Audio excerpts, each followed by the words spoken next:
what is Halo music? And it's very thematic, character-driven moments. I mean, there is a long legacy, and for us, we wanted to distill the essence of what those were. There's kind of this sacred element. The orchestra is larger-than-life sound. And with Halo Wars 2, we were kind of handcuffs off and gloves off. I mean, it was like, we have a chance to do something completely new.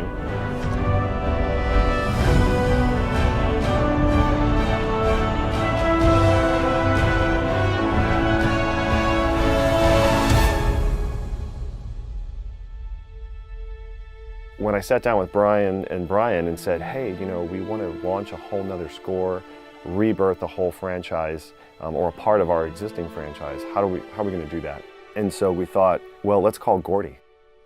Gordy's someone I've known for years, and we've been wanting to work together forever, and we were just waiting for that perfect project to show up. The Bryans and their completely unique sound with Gordy's complete mastery of the orchestra, and it was like, wow, I think this is going to be groundbreaking. Something that I wanted to do, and we discussed this in the beginning, was approach the score very thematically. So each character having a theme and sort of a more old-fashioned traditional approach to the score, but done in a modern way. We wanted new themes and that still kind of feels like Halo, but it also moves the story further and taking the sound into the sort of next generation of Halo music. With Atriox, he's a brute and this huge intimidating character. There's a darkness to a lot of the sound texture with him. He's a tragic figure in an interesting way. There's a little bit, there's sort of a sadness and a hope.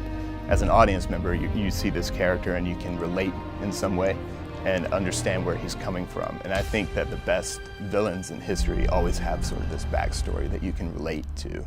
And so you can understand exactly why they are the way they are.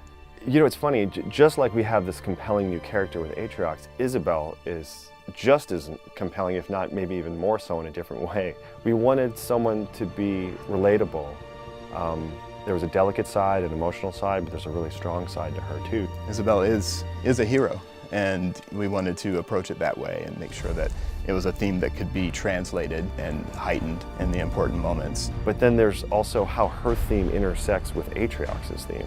This is true crafted orchestral writing, and this is Gordy's mastery of the orchestra coming into play. For me, it was a great challenge to actually get in and study the sound, sort of the harmonic language of the Halo world.